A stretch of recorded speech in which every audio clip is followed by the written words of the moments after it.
Hey guys, welcome to study IQ. Now recently आपने ऐसे articles बहुत सारे देखे होंगे कि bus journey from Delhi to London, ये आप देख सकते हैं, Delhi to London by road in 70 days. ये एक और आर्टिकल है, world's longest bus journey. Now क्या ये पॉसिबल है? क्योंकि अगर हम मैप को देखें तो यहाँ पे है इंडिया, ये रहा दिल्ली, और यहाँ पे है London, the capital of UK.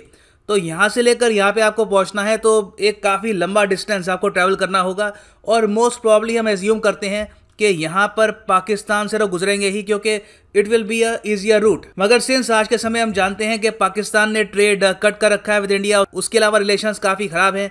Pakistan इससे पहले एयर स्पेस ब्लॉक कर चुका है फॉर इंडिया, तो इसलिए आज के समय टूरिज्म इंडस्ट्रीज एक इनोवेटिव आइडिया ये निकाल रही हैं कि क्यों ना हम आसियान कंट्रीज़ के थ्रू और चाइना से होते हुए थ्रू सेंट्रल एशिया यहाँ से पहुँचे टू यूके। डिस्कस करते हैं इस टॉपिक को, काफ़ी इंटरेस्टिंग टॉपिक है और इसमें आपको टूरिज्म के बारे में जानने को मिलेगा। So a lot to know, a lot to discuss as always. But before we begin, go to Google Play Store, download करो यहाँ पर स्टडी आईक्यू एजुकेशन ऐप, और यहाँ पे आप खरीद सकते हैं हमारा फ्लैगशिप यूपीएससी कोर्स, जिसके लिए EMI ऑप्शन अवेलेबल है।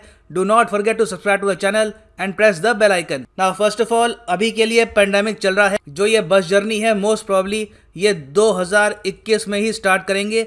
और कंपनी जो ये स्टार्ट कर रही है बस जर्नी, ये एक इंडियन कंपनी है, इसका नाम है एडवेंचर्स ओवरलैंड। ये लोग कह रहे हैं कि 70 डेज में हम आपको 18 कंट्रीज कवर करवाएंगे और रूट होगा दिल्ली टू लंदन। यहाँ पे आप देख पाओगे ये इनकी बस होगी, बस टू लंदन, और ये इनका रूट है, बहुत ही इंटरेस्टिंग रूट है।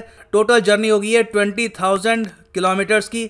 और यहाँ पे लोग क्या करेंगे, दिल्ली से पहले जाएंगे इम्फाल में, उसके बाद म्यांमार, फिर थाईलैंड, फिर लाओस, उसके बाद चाइना में, और उसके बाद किर्गिस्तान, कजाकिस्तान, उज्बेकिस्तान, फिर रशिया, उसके बाद जो यूरोपियन कंट्रीज हैं यहाँ पर लिथुआनिया, लटविया, पोलैंड, चेक रिपब्लिक, जर्मनी, बेल्जियम, और लास्ट में यूके। अब जो ये पर्टिकुलर जर्नी है अपने आप में एक बहुत ही इनोवेटिव थॉट है, मगर एक काफ़ी कॉस्टली जर्नी भी है। जो टोटल कॉस्ट होगी फ्रॉम दिल्ली टू यूके की, ये होगी अराउंड 15 लाख, और टोटल 10 कंट्रीज का यहाँ पे चाहिए होगा वीज़ा। तो ये तो हम बात कर रहे हैं एक कम्प्लीटली लग्जरी जर्नी की। मगर जो ये कॉन्सेप्ट है कि सेंट्रल एशिया या फिर इवन यूरोप तक पहुंचना थ्रू आसियान, ये बहुत ही इंटरेस्टिंग है, और हो सकता है कि इन द फ्यूचर बहुत सा टूरिज्म इंडिया और सेंट्रल एशियन कंट्रीज और इवन यूरोप ये हो पाए थ्रू आसियान कंट्रीज। क्योंकि अभी के लिए देखो ये वाला जो रीजन है ये पाकिस्तान ने ऑक्यूपाई कर रखा है, this is Pakistan occupied Kashmir. तो इसकी वजह से सीधा हम यहाँ पर सेंट्रल एशिया, किर्गिस्तान, उज्बेकिस्तान, इन सब कंट्रीज तक पहुंच नहीं सकते। मगर इंडिया आज के समय फोकस कर रहा है to build trilateral highways between India, Myanmar और थाईलैंड। इस हाईवे पे ऑलरेडी काम चल रहा है और ये इसका होगा रूट।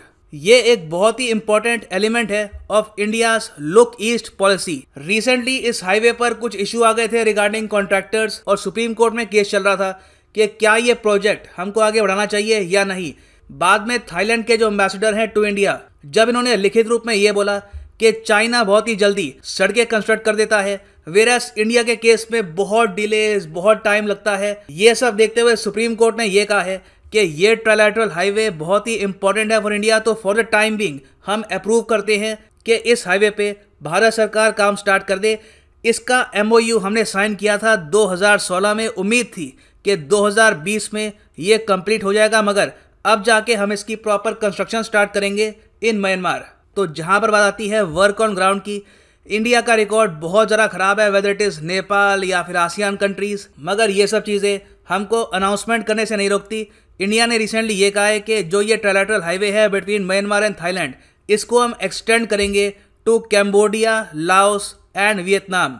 तो एक बार ये हाईवेज अगर कंप्लीट हो गए तो हम एक सर्किट बना सकते हैं between India, Myanmar, Thailand, Laos and other countries. और अगर ये प्रोजेक्ट कंप्लीट होता है तो सारी कंट्रीज में GDP कंट्रीब्यूशन होगा इस प्रोजेक्ट का $70 बिलियन का, और साथ ही साथ लाखों लोगों को रोजगार मिलेगा 2025 तक।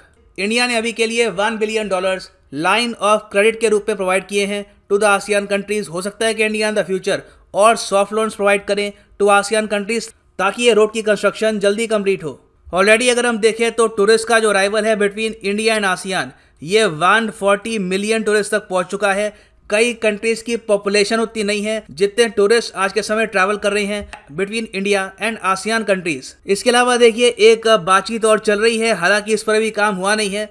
एक कॉन्सेप्ट ये है कि क्यों ना इंडिया और यूनाइटेड अरब एमिरेट्स को हम कनेक्ट कर दें थ्रू अ ब्रिज। कुछ साल पहले यह प्रपोजल थी कि गुजरात से लेकर यहाँ पर ओमान तक एक ब्रिज हम बना सकते हैं और उसके बाद एक हाईवे हम बना सकते हैं गोइंग थ्रू गल्फ कंट्रीज और ये इजराइल तक जुड़ सकता है। ये कॉन्सेप्ट है, इस पर बात चल रही है।